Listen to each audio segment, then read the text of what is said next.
Bab 2 Fokus Ya Allah. Wuyi, mau sampai kapan lu berdiri di situ buruan pasien gak bakal nunggu tuh es mencair, ujar Hafiz dengan meledek dan sedikit keras nada suaranya. Alfian sontak kaget dan mengejar Hafiz menuju ruangan. Entah apa yang ada di pikiran saat ini. Konsentrasi, semua sudah siap, kita harus fokus dalam proses operasi, ujar Hafiz mengingatkan, seakan tahu apa yang sedang di pikiran Alfian. Fokus ya Allah, fokus, bismillah, doanya dalam hati. Ini semua, gara-gara lu, lanjutnya dengan nada geram. Fazah Boutique Fashion Muslim, butik yang sudah ia tinggal selama setahun ini. Assalamualaikum warahmatullahi wabarakatuh, salamnya. Waalaikumsalam warahmatullahi wabarakatuh, jawab serentak semua yang ada di dalam ruangan. Kak Fa, teriak Nisa dan lalu memeluk Fatimah menandakan rasa kangennya. Gimana kabar semua? Alhamdulillah baik Fa, kok gak ngabarin kalau udah pulang, jawab Indah. Kemarin sore sampainya. Ahmad, tolong ambil kopi dan snack di bagasi mobil. Udah saya buka kunci bagasinya, dan langsung dibagi-bagi ya.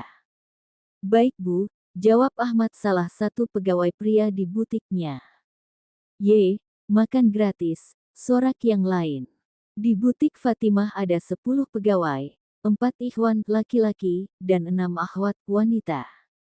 Di butik Fatimah, ia menyediakan pakaian muslim ikhwat dan akhwan.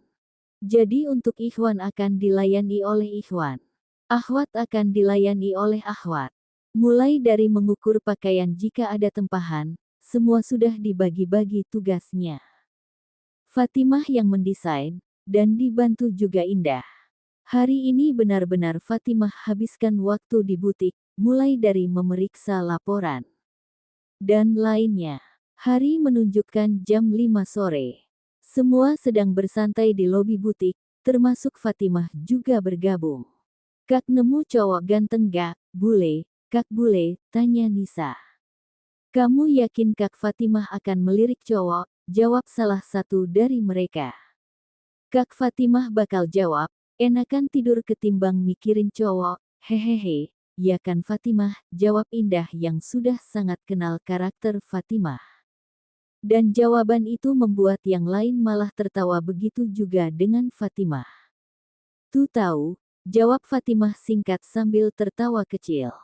Hahaha, suara tawa mereka, menandakan bahagia bisa melepas kangen dengan pimpinan mereka yang gak pernah bersikap angkuh, melainkan seperti teman. Fa gimana di butik? Tanya Uma. Alhamdulillah baik, mereka semua bisa diandalkan dan dipercaya.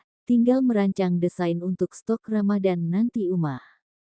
Abi, Uma, besok kami harus sudah kembali ke pondok, Fatih memberi tahu. Kok cepat banget Mas, kan aku masih kangen sama Kak Ara dan juga belum puas main sama Adam, sepekan lagi gak bisa ya, mohon Fatimah. Pondok butuh Mas Fatih dan juga kakak harus cek klinik, beberapa hari ditinggalkan, jawab Arafah. Kan gak jauh, nanti bisa main ke pondok, sambung Arafah lagi. Abi dan Umah hanya diam, karena Fatih dan Arafah memang tidak memungkinkan meningkatkan pondok begitu lama. Ada tanggung jawab di sana yang menanti, mereka sudah 4 hari di rumah orang tuanya. Fatimah menghampiri Adam yang sedang di dalam trolinya. Aunty bakal kangen banget nanti sama Adam, tunggu Aunty main ke pondok ya. Fatimah ngobrol dengan Adam, banyak yang dia utarakan, walau Adam kadang hanya merespon, dengan tawa atau sesekali menangis. Tanya sendiri jawab sendiri itu sudah biasa kalau ngomong sama bayi. Itulah pemandangan malam ini, 1 pekan sudah berlalu. Arafah bersama keluarga kecilnya sudah kembali ke pondok. Fatimah sehari-hari disibukkan dengan butiknya, 3 bulan lagi Ramadan. Sudah jadi rutinitas tahunan jika Ramadan dengan produksi pakaian yang membeludak. Selain melayani pelanggan, mereka juga melayani pemesanan online. Ini yang akan dikirim hari Rif. Tanya Fatimah kepada Arif yang sedang memasukkan packingan ke troli. Iya Bu, kurir sudah datang. Sudah dicekkan semuanya, dari kualitas dan lainnya. Alhamdulillah sudah Bu, insya Allah aman. Arif pun mendorong troli ke depan untuk diantar ke mobil kurir. Ada 3 troli pemesanan yang akan dikirim hari ini. Fatimah ikut membantu Arif mendorong troli yang satunya lagi. Haha, bos ikut mendorong troli. Ah sudah biasa, Fatimah tak pernah keberatan ikut membantu para pegawainya. Itu yang membuat semua pegawainya betah dan nyaman kerja bersama Fatimah. Mas Iqbal, ini ada 3 troli, ujar Arif sambil memberikan paket yang akan dikirim disusul dengan yang Fatimah bawa. Rif, resinya jangan sampai ada yang selip ya, karena akan kita kirim ke pelanggan, ujar Fatimah setelah meletakkan troli di luar lalu masuk kembali ke butik. Pegawai baru Rif, tanya Iqbal. Bukan, itu Bu Fatimah pemilik butik ini. Baru kali ini nampak, ia baru pulang dari Singapura untuk studi. Obrolan demi obrolan terjadi sembari mereka menyusun paket yang akan dikirim ke dalam mobil box. Iqbal tak henti melihat Fatimah yang sedang berbincang dengan pelanggan yang datang ke butik. Jangan senyum-senyum sendiri, dikira gila nanti, hehehe, canda Arif. Iqbal tak membalas ledekan Arif, dia hanya tersenyum lebar. Udah mana yang harus aku tanda tangani, masih banyak nih kerjaan, kalau nunggumu puas memandang Bu Fatimah, kapan berangkat? Bisa gak ya yang amburadul seperti ini punya istri seperti dia? Arif bukan menjawab tapi malah memerengkan kepala ke bawah lalu melihat wajah Iqbal dari bawah, dengan ekspresi mata mengerut. Kenapa? Salah. Gak ada yang salah. Mas Iqbal baik orangnya, rajin sholat, hafal Al-Quran lagi. Gue masih jauh dari kata baik Rif. Utarakan aja, biar tahu hasilnya. Sedeng lu, kenal pun tidak. Ta'aruf istilahnya, jawab Arif enteng. Gak semudah itu, dia pemilik butik yang besar ini, lah gue cuma kurir Rif. Ya udah dilanjut besok, buruan nih diproses, kalau lambat bisa digebukin nanti gue sama Bu Bos, walaupun belum pernah, ucap Arif sambil meninggalkan Iqbal yang masih dengan pikirannya. Udah buruan, ucap Arif lagi. Iya. Gimana? Tanya Hafiz. Apanya yang gimana? Tanya Alfian balik. Yang kemarin, halalin adeks gue. Selesai sholat asyar karena tidak ada pasien mereka nongkrong di kafe dekat masjid yang tidak jauh dari RS. Gue tahu, lu menaruh rasa sama Fatimah kan, dari awal lu ketemu dia. Dari mana lu tahu? Tanya Alfian dengan nada kaget. Taulah, 3 teh lebih gak pernah ketemu lagi, masih seperti dulu perasaanku ke dia. Sekedar rasa penasaran atau gimana? Tanya Hafiz lagi. Gue gak tahu, gue sendiri bingung, lu tahu saat penerbangan gue balik ke Jogja, gue satu pesawat, dan entah kenapa, saat pertama kalinya lagi gue melihat dia, gue ngerasa dia orang yang sama, yang gue kenal. Serius, satu pesawat, awalnya ragu, tapi mata gue gak lepas dari aktivitas yang dia lakukan di pesawat. Tapi apa? Tanya Hafiz penasaran.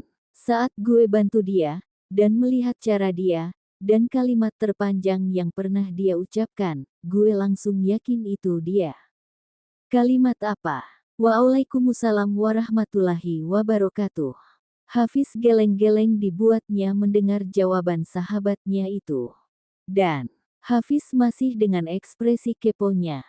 Gue makin yakin lagi saat namanya dipanggil oleh seorang wanita, yang gue kenal, saat Arafah memanggil dia, Al, gue gak paham dengan apa yang lo rasakan, gue cuma mau mengingatkan, jangan sampai apa yang lo rasa itu semua menjadi gak baik nantinya, syaiton itu punya banyak jalan untuk menggoda manusia. Jujur Fis, gue sendiri gak tahu perasaan apa yang gue rasakan, tapi setiap melihat Fatimah, gue pengen mengenal dia lebih jauh, tapi gue gak berani membuka suara untuk itu semua. 3 tahun lebih sejak kita wisuda gue gak pernah ketemu dia, tapi dia gak pernah hilang dari ingatan gue. Lo tahu kan gue pernah nolak ajakan Abi untuk gabung di RSH, Rumah Sakit Harapan. Salah satu alasan gue, agar gue bisa menjauh dari Fatimah. Gue gak mau jadi ada hasrat yang melenceng nantinya. Tapi apa yang terjadi? Lo tetap bergabung di RSH, bahkan lo dipertemukan lagi sama adik gue itu. Sekarang apa yang buat lo ragu? Gue merasa gak pantas Fis, dia begitu sempurna menurut gue. Gue sholat aja kadang masih suka telat, tilawah juga hanya sesekali, berbeda dengan Fatimah. Loh mau gue jujur gak? Tanya Hafiz. Soal jodoh yang gue mau buat adik gue. Emang yang gimana yang lo mau? Tanya Alfian penasaran. Gue pengen adik-adik gue punya suami yang ilmu agama tinggi, hafal 30 juz, kaya, perfect lah, soleh luar dalam pokoknya, dan Arafah mendapatkannya. Suaminya pemimpin pondok pesantren, hafal 30 juz, bukan hafal juz 30, sayang keluarga, walau yatim tapi dia mapan, perfect kan. Klo dibanding lo, jauhnya kebangetan. Alfian layu mendengar kata demi kata yang Hafiz keluarkan. Tapi, jodoh itu rahasia Allah. Banyak kok yang mereka belajar menimba ilmu bersama pasangan. Kalau sempurna harus dengan yang sempurna, bagaimana nasib yang biasa-biasa saja? Alfian masih terdiam. Jodoh cerminan diri, tapi Allah yang mana tahu, kadang Allah memantapkan jodoh dengan berjalannya waktu. Ah capek gue ngomong serius sama lo, gue aja belum ketemu jodoh gue, hehehe, lanjut Hafiz dengan sedikit candaan, karena melihat ekspresi Alfian yang begitu serius. Alfian pun refleks tertawa mendengar candaan sahabatnya itu. Istikharah untuk memantapkan hati, apa yang lo rasa dan solusinya, balik yuk ke RSH. Alfian mengangguk-anggukan kepalanya sembari membuntuti Hafiz berjalan kaki menuju RSH. Biasanya sih beda tempat beda pembahasan. Kali ini di butik Fatimah sedang bincang santai sambil menunggu jam pulang. Kak Fatimah, jadi mau ke pondoknya? Tanya Nisa. Insya Allah jadi, kemungkinan lusa. Bu, saya boleh tanya gak? Tanya Arif. Soal apa Rif? Ih ini Arif sok serius, hehehe. Ye, memang serius. Apa? Tanya Fatimah. Kalau ini bu kalau ya bu. Iya kalau apa? Kalau ada seorang pria soleh, taat ibadah, hafal 30 juz melamar seorang wanita, kira-kira langsung diterima gak tuh? Siapa Rif, kamu? Canda Nisa. Rekan-rekan lain pun ikut tertawa mendengar candaan Nisa. His, Arif serius loh. Dalam hadits Rasulullah yang berarti, bila orang yang agama dan akhlaknya kamu ridai datang melamar anak gadismu, maka nikahkan dengannya. Sebab bila tidak, akan terjadi fitnah di muka bumi dan banyak kerusakan. Berarti harus diterima dong kak? Tanya Rini. Maksud hadits itu sebenarnya adalah untuk menjelaskan betapa pentingnya memperhatikan agama dan akhlak dalam memilih pasangan. Akan tetapi tidak dipahami sebagai larangan untuk menolak pinangan laki-laki dengan kualifikasi agama dan akhlak yang diridai, jelas Fatimah. Sebab, dalam sejarah dan kisah Nabi SAW dan para sahabat sendiri, terjadi beberapa kali penolakan yang dilakukan wanita terhadap pinangan seorang laki-laki yang saleh. Salman Al-Farisi pernah ditolak pinangannya.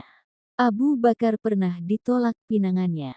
Umar bin Khattab pernah ditolak pinangannya, lanjut Fatimah. Terus baiknya gimana? Haditsnya meminta untuk menerima. Tanya Arif. Wallahu a'lam bisawab, serahkan sama Allah, istikharah untuk lebih baik dalam menentukan. Kadangkala, jodoh kita itu tempat kita belajar, tempat kita mengajar, maksudnya, ada kalanya Allah berikan jodoh yang masih minim ilmu agamanya, tapi, Allah menjodohkan mereka agar mereka bisa sama-sama belajar mencapai ridho Allah. Dan kadangkala juga Allah datangkan yang sempurna, tapi ingat setiap perjalanan pasti ada ujian, itu sudah pasti, karena hanya ujian yang akan mampu meningkatkan keimanan kita.